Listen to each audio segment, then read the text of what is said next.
Leitura diária da Bíblia. Hoje, dia 13 de dezembro de 2024, iremos ler a carta aos Hebreus, dos capítulos 1 ao 6. A revelação de Deus, capítulo 1.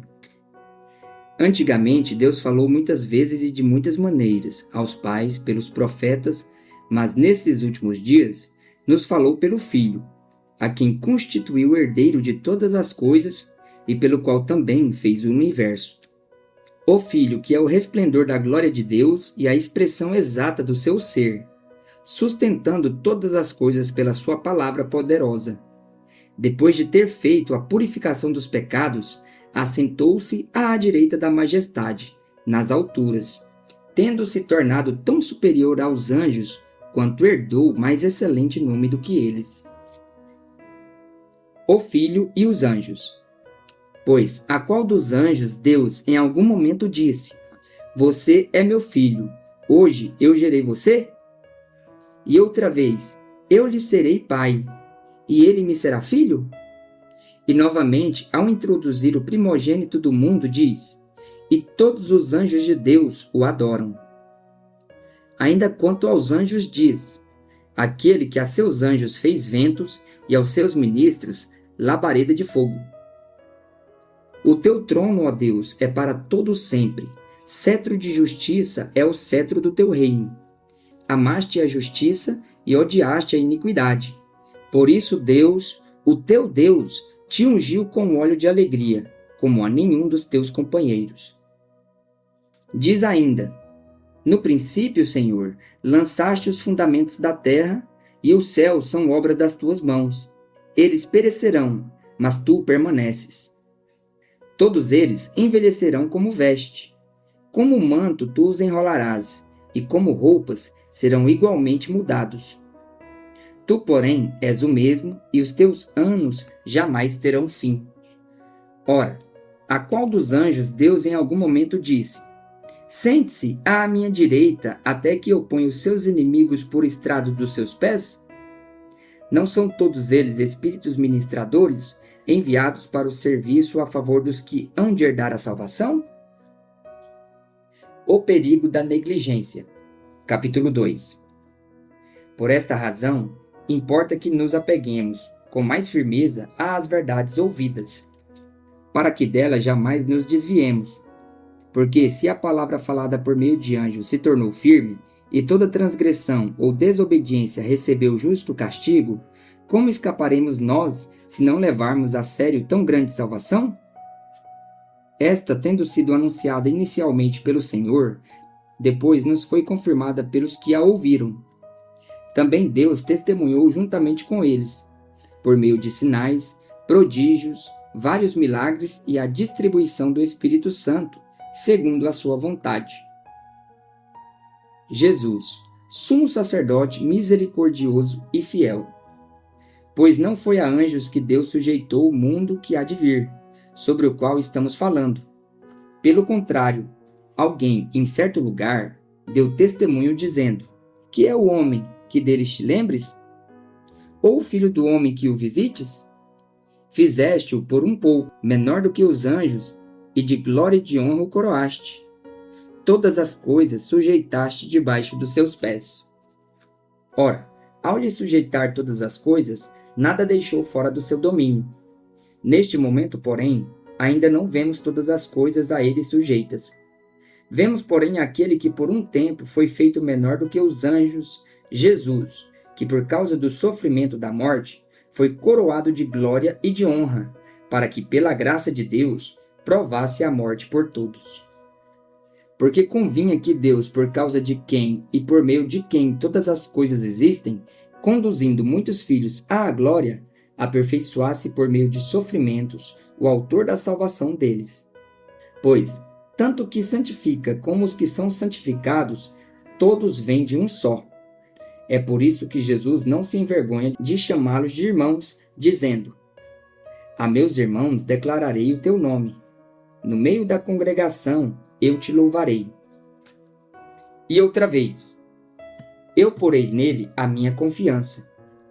E ainda: Eis aqui estou, eu e os filhos que Deus me deu.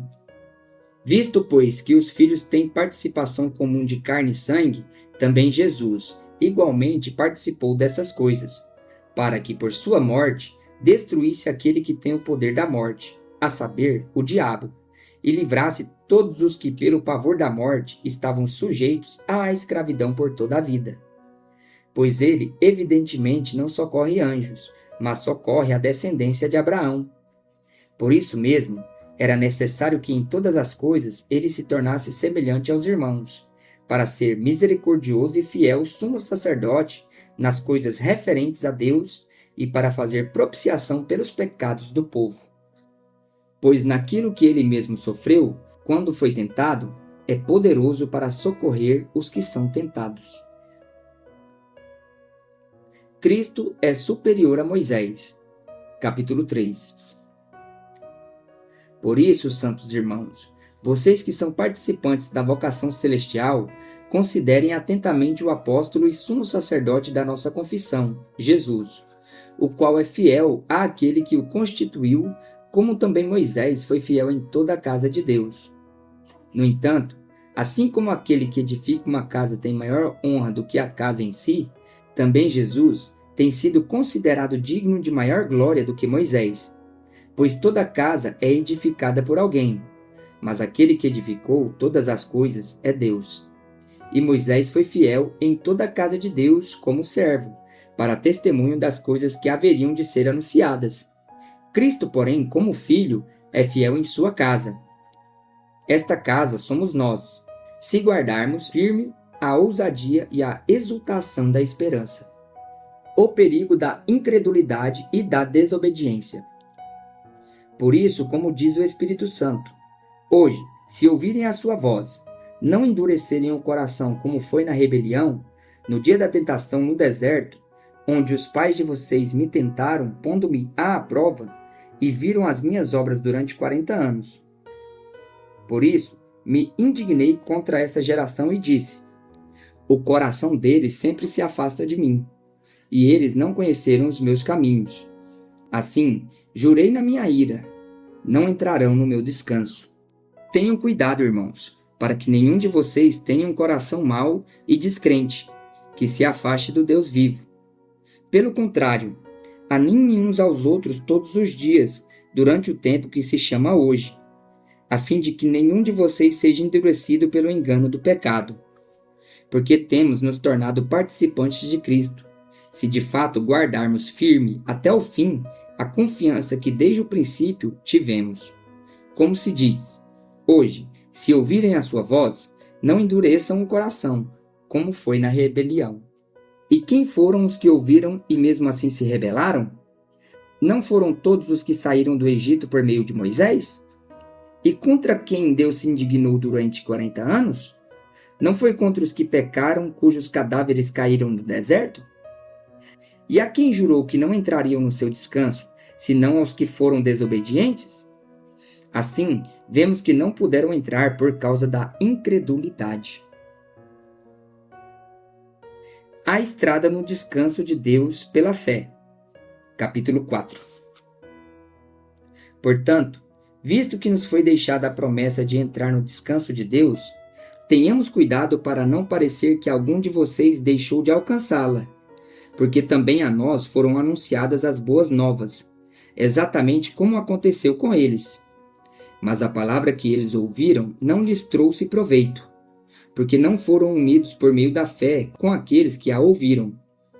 Nós, porém, que cremos, entramos no descanso, conforme Deus disse: assim jurei na minha ira, não entrarão no meu descanso. Ele disse isso, mesmo que as obras já estivessem concluídas desde a fundação do mundo.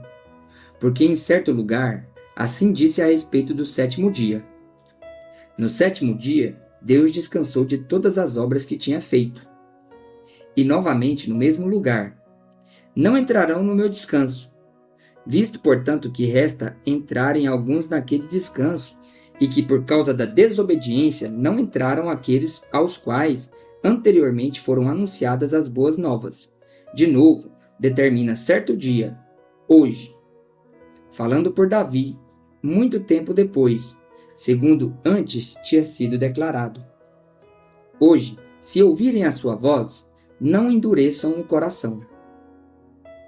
Ora, se Josué lhes tivesse dado descanso, não falaria posteriormente a respeito de outro dia. Portanto, resta um repouso sabático para o povo de Deus. Porque aquele que entrou no descanso de Deus, também ele mesmo descansou de suas obras, como Deus descansou das suas. Portanto, esforcemo-nos por entrar naquele descanso, a fim de que ninguém caia, segundo aquele exemplo de desobediência. Porque a palavra de Deus é viva e eficaz, e mais cortante do que qualquer espada de 2 gumes, e penetra até o ponto de dividir a alma e espírito, juntas e medulas, e é apta para julgar os pensamentos e propósitos do coração. E não há criatura que não seja manifesta na sua presença. Pelo contrário, todas as coisas estão descobertas e expostas aos olhos daquele a quem temos de prestar contas. Jesus, o sumo sacerdote eterno. Tenho, pois, Jesus, o Filho de Deus, como grande sumo sacerdote que adentrou aos céus, conservemos firmes a nossa confissão. Porque não temos sumo sacerdote que não possa se compadecer das nossas fraquezas. Pelo contrário, ele foi tentado em todas as coisas, à nossa semelhança, mas sem pecado. Portanto, aproximemo-nos do trono da graça com confiança, a fim de recebermos misericórdia e encontrarmos graça para a ajuda em momento oportuno. Cada sumo sacerdote, sendo escolhido dentre os homens, é constituído nas coisas relacionadas com Deus, a favor dos homens, para oferecer dons e sacrifícios pelos pecados. Ele é capaz de se compadecer dos ignorantes e dos que se desviam do caminho, pois também ele mesmo está rodeado de fraquezas. Por esta razão, deve oferecer sacrifícios pelos pecados, tanto do povo como de si mesmo. E ninguém toma esta honra para si mesmo, a não ser quando chamado por Deus, como aconteceu com Arão. Assim também Cristo não glorificou a si mesmo para se tornar sumo sacerdote, mas quem o glorificou foi aquele que lhe disse: Você é meu filho, hoje eu gerei você. Em outro lugar também diz: Você é sacerdote para sempre, segundo a ordem de Melquisedeque.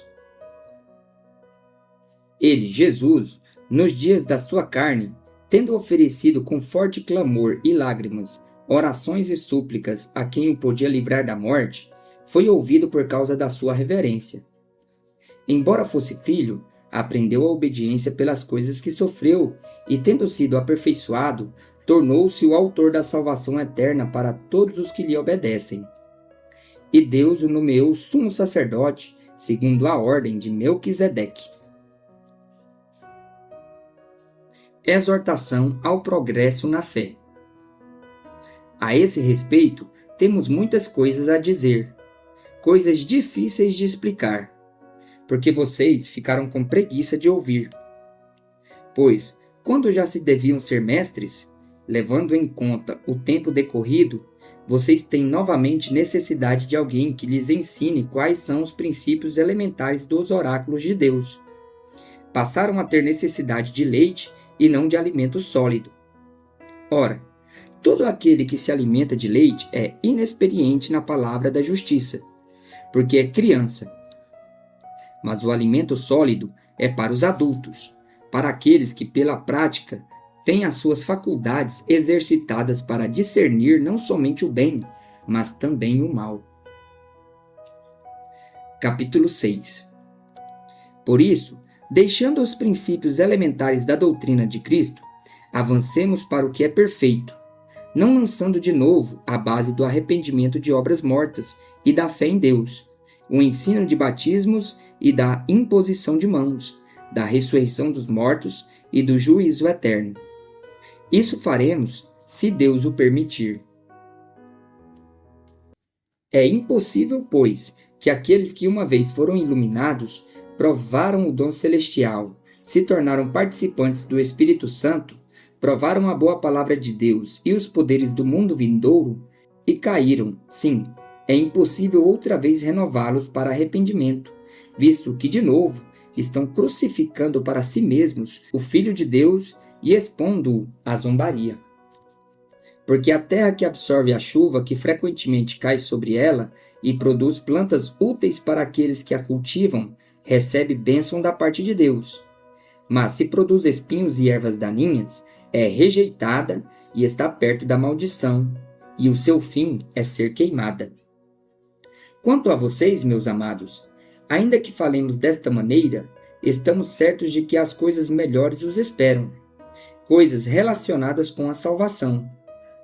Porque Deus não é injusto para se esquecer do trabalho que vocês fizeram e do amor que mostraram para com o seu nome, pois vocês serviram e ainda estão servindo aos santos. Desejamos que cada um de vocês continue mostrando até o fim o mesmo empenho para a plena certeza da esperança, para que não se tornem preguiçosos, mas imitadores daquele que pela fé e pela paciência herdam as promessas. A promessa de Deus é imutável. Pois, quando Deus fez a promessa a Abraão, visto que não tinha ninguém superior por quem jurar, jurou por si mesmo, dizendo: certamente eu abençoarei e multiplicarei os seus descendentes. E assim, depois de esperar com paciência, Abraão obteve a promessa. Porque as pessoas juram pelo que lhes é superior, e o juramento, servindo de garantia, põe fim a toda a discussão.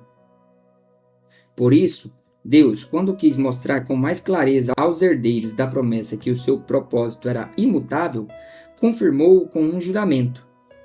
Ele fez isso para que, mediante duas coisas imutáveis, nas quais é impossível que Deus minta, nós, que já corremos para o refúgio, tenhamos forte alento, para tomar posse da esperança que nos foi proposta.